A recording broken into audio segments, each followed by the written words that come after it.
नमस्कार दोस्तों, study with concept में आप सबका स्वागत है। दोस्तों आज है 5 जनवरी 2022। 5 जनवरी 2022 की जितनी इंपॉर्टेंट क्वेश्चन बनने वाले हम लोग उसके बारे में A to Z डिस्कस करेंगे। डिस्कस करने से पहले यदि आप इस चैनल पर नए हो तो चैनल को सब्सक्राइब जरूर कर लीजिए और लास्ट में मैं आपसे क्वेश्चन भी पूछूंगा, उसका आंसर आपको नीचे कमेंट बॉक्स में देना है। तो चलिए दोस्तों हम लोग स्टार्ट कर ही देते हैं। देखिए पहला प्रश्न है आपके सामने, मध्य प्रदेश के श्योपुर में अभयारण्य किसके नाम पर बनने वाली है? तो इसका ऑप्शन बी सही आंसर हो जाएगा माधवराव सिंधिया। जी हाँ दोस्तों, माधवराव सिंधिया ज्योतिरादित्य सिंधिया के जो है कि पिताजी है और ज्योतिरादित्य सिंधिया अभी कैबिनेट में फिलहाल कोई मंत्री है। जी हाँ दोस्तों, विजय राजे सिंधिया इनके दादी जी है। ठीक है, ज्योतिरादित्य सिंधिया के दादी जी हैं। 23 फरवरी 1970 को 1 रुपये शुल्क देकर उन्होंने जनसंघ पार्टी में जो है कि जुड़ा। कौन? माधवराव सिंधिया। ठीक है, 1971 में उन्होंने गुना से लोकसभा चुनाव भी जीता।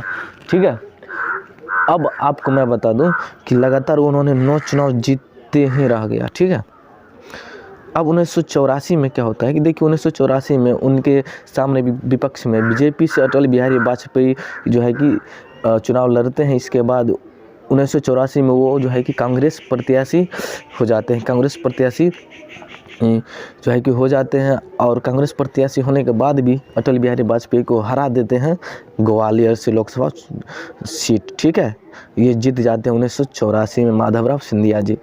और मैं आपको बता दूं ये रेल राज्य मंत्री भी रह चुके हैं, नागरिक विमानन और जो है कि मानव संसाधन विकास मंत्री भी रह चुके हैं। ठीक है, अब दूसरा प्रश्न है आपके सामने, खालिद हुसैन ने किस भाषा वर्ग में साहित्यिक अकादमी पुरस्कार 2021 जीता? इसका ऑप्शन सी सेंस हो जाएगा पंजाबी। जी हाँ दोस्तों, ये कल भी पूछा गया था प्रश्न, काफ़ी इम्पोर्टेंट क्वेश्चन है, इसलिए हमने जो है कि आज भी इसे यहीं रखा। अब जो तीसरा प्रश्न है, किस राज्य सरकार ने मुफ्त हिंदू मंदिर के लिए बिल पेश किया है? इसका ऑप्शन बी सेंस हो जाएगा कर्नाटक। जी हाँ दोस्तों, तमिलनाडु में है कर्नाटक, आप लोग इसे याद रखिएगा। चौथा प्रश्न है, श्यामा प्रसाद मुखर्जी रुर्बन मिशन में किस राज्य ने शीर्ष स्थान प्राप्त किया है? इसका ऑप्शन बी सही आंसर हो जाएगा तेलंगाना। जी हाँ दोस्तों, श्यामा प्रसाद मुखर्जी रुर्बन मिशन को लागू करने वाले 34 राज्यों और केंद्र शासित प्रदेशों में तेलंगाना जो है कि शीर्ष पर है, अव्वल है। ठीक है, पांचवा प्रश्न है, वैश्विक परिवार दिवस की थीम क्या है? इसका थीम है वन डे इन पीस। ठीक है, इसका थीम है वन डे इन पीस। वैश्विक परिवार दिवस की थीम है वन डे इन पीस, आप लोग इसे याद रखिएगा। अब देखिए, अब यहाँ भी जो है कि छठा प्रश्न, किस देश के राष्ट्रपति मोहम्मद अब्दुल्लाही फरमाजो ने प्रधानमंत्री मोहम्मद हुसैन रोवल को पद से निलंबित कर दिया? तो सोमालिया इसका ऑप्शन सही आंसर हो जाएगा। सातवां प्रश्न है, यूको बैंक के एमडी और सीईओ के रूप में किसे नियुक्त किया गया? यूको बैंक के एमडी और सीईओ के रूप में किसे नियुक्त किया गया? इसका ऑप्शन बी सेंस हो जाएगा सोम शंकर प्रसाद को। ठीक है, आप लोग इसे याद रखिए। और ये जो है कि वर्तमान में भारतीय स्टेट बैंक के डिप्टी एमडी के रूप में कार्यरत है।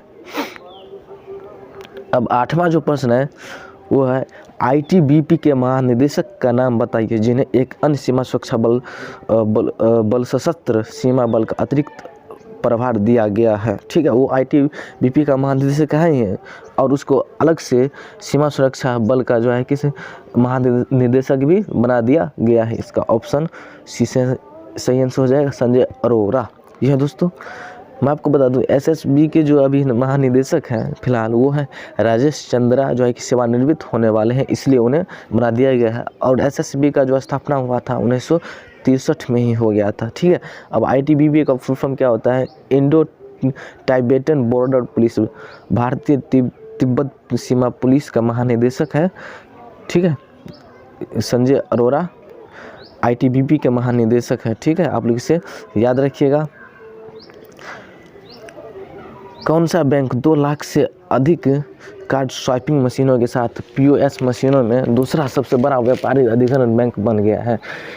इसका ऑप्शन बी सेंस हो जाएगा एक्सिस बैंक। जी हाँ दोस्तों, कौन सा बैंक 2 लाख से अधिक कार्ड स्वाइपिंग मशीनों के साथ पोस मशीनों में से दूसरा सबसे बड़ा व्यापारी अधिग्रहण बैंक बन गया है? व्यापारी अधिग्रहण बैंक दूसरा सबसे बड़ा एक्सिस बैंक इसका सही आंसर हो जाएगा।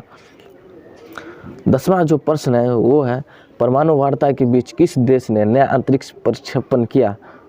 तो इसका ऑप्शन सी से सही आंसर हो जाएगा ईरान। जी हाँ दोस्तों, और आपके लिए आज का जो सवाल है, 118 साल बाद खोला जाएगा कोणार्क सूर्य मंदिर का जगमोहन, यह किस राज्य में है?